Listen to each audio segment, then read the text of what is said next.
요 지도를 봐주십시오. 당시 부산시의 최외곽지에 3개의 신도시를 건설하고 신도시를 잇는 외부 순환도로를 건설하려면은 여기에 들어가는 총 사업비가 3조 정도 수산된다고 얘기를 드렸습니다. 3조는 너무 큰 돈이잖아요. 부산시 예산으로는 도저히 이게 감당하기가 불가능합니다. 저는 이 공사비 마련 계획에 부산시 예산은 아예 생각하지를 않았습니다. 이 대부분을 비예산 사업으로 계획을 잡았습니다. 비예산 사업이라는 것은 이게 부산시 예산을 가지고 공사를 하는 게 아니고 은행에서 필요한 돈을 우선 사입해서 공사를 하고 장기적으로 땅을 팔든지 이제 도로 요금을 받아가지고 공사비를 이제 갚는 방식이 이제 비예산 사업인데, 신도시 3개와 외부 순환도로 사업 거의 대부분을 비예산 사업으로 저는 계획을 잡았습니다.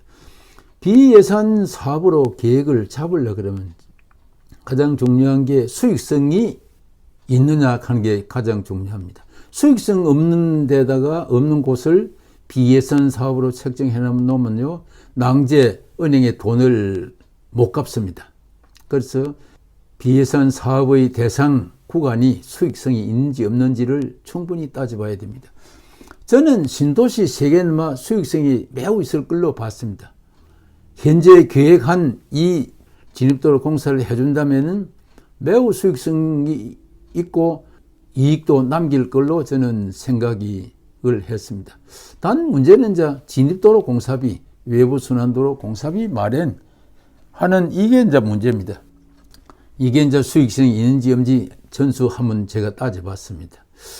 광안대교는 굉장히 저는 수익성이 있다고 봤습니다. 왜냐하면요, 해운대 지역과 이 남천동 지역을 연결해주는 도로는 1위로는 수영로밖에 없었는데 당시 수영로가 매우 밀렸고, 그래서 여기에 다리를 하나 놔줘도 충분하게 교통량이 많아서 수익성 있다고 저는 보았습니다.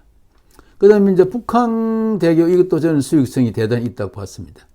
이 남구 쪽에서 그 당시 시청이 중앙동에 있었습니다. 중앙동 영도리 앞에 입구에 있었는데요, 여기에 아침에 출퇴근 시에 이리 가려고 그러면요 1시간 이상 걸렸습니다. 그런데 여기에 북항대교를 놔준다면요, 여기서까지 가는데 10분도 채 안 걸립니다. 시청 들어가는 데는 한 15분, 그 다음에 중앙동이나 서구나 동구까지 가는 데에도 20분 내지 30분 안에는 어디라도 갈 수 있을 정도로 아주 유용하기 때문에 이건 수익성이 대단히 있을 걸로 봤습니다. 그 다음에 여기에서 남은 이 구간, 영도에서 장림까지, 낙동강까지 이 구간은 부산시에서 예산을 조금만 보충해 준다면은 이 구간도 수익성이 저는 있다고 봤습니다. 왜냐하면요, 여기에 교통량은 상당히 많은데 도로 사정이 별로 좋지 못하고 도로도 또 외길입니다. 그래서 여기는 도로가 하나 더 있어도 충분한 교통량이 발생될 걸로 저는 보았습니다. 그래서 부산시에서 일부 예산을 좀 보충해 준다면 수익성이 충분히 있는 구간이다, 이래 봤습니다. 그리고 낙동강을 건너는 이 맹지대교는 수익성이 저는 대단히 많을 걸로 봤습니다. 이 긴 구간에 하구원 다리, 2차선 다리 이거 하나밖에 없었습니다.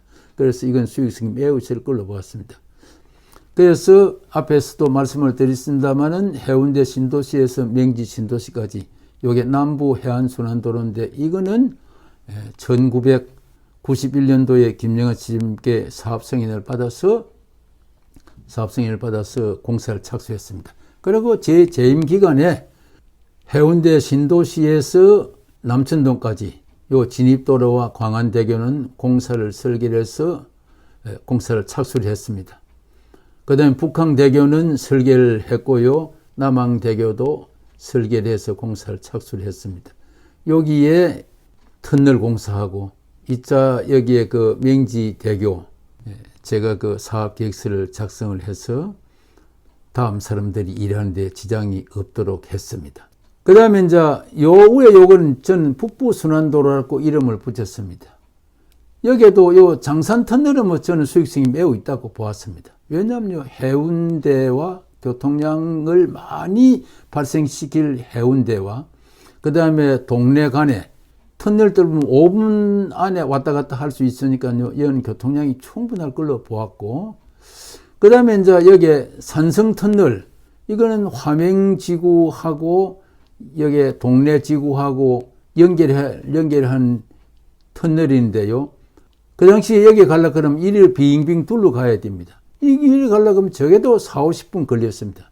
만덕 터널이 굉장히 복잡했습니다. 요리 가려고 그러면 한 5분이면 간단 말입니다, 이게. 그래서 이것도 수익성이 충분히 있다고 보았고요.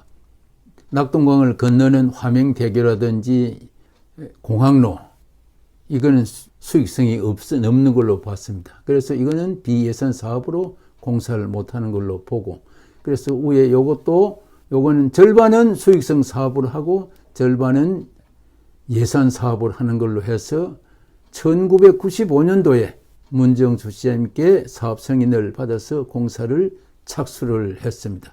요 구간, 공항로 구간 요거는요, 20km입니다. 요 전체가 40km인데 40km 중에 절반인 20km는 재임 기간에 설계를 해서 공사를 착수를 했습니다. 30년 전에 20년 장기 계획 사업으로 이 전체 공사를 착수를 했고요. 재임 기간에 약 200리길 중에 100리길은 공사를 착수를 하거나 설계를 했습니다. 그리고 이제 나머지기 100리길은 다음 사람들한테 넘겼습니다. 20년 장기 계획 사업으로 착수한 사업이 여기 장산터널과 요게 광안대교 2단계 도로 요 두 구간을 제외하고는 내년도에 공사가 다 완료되는 것 같습니다. 내년 2021년도에 공사가 다 완료되는 것 같습니다. 요 두 공사도 앞으로 반드시 해야 됩니다. 부산시에서는 아마 이걸 안 할 계획인 것 같은데 이걸 안 함으로 인해서 큰 문제가 일어나고 있는데 거기에 대해서는 다음에 이 얘기를 드리기로 하고 오늘 이 얘기는 마치겠습니다. 제 이 얘기를 들어주셔서 고맙습니다. 감사합니다.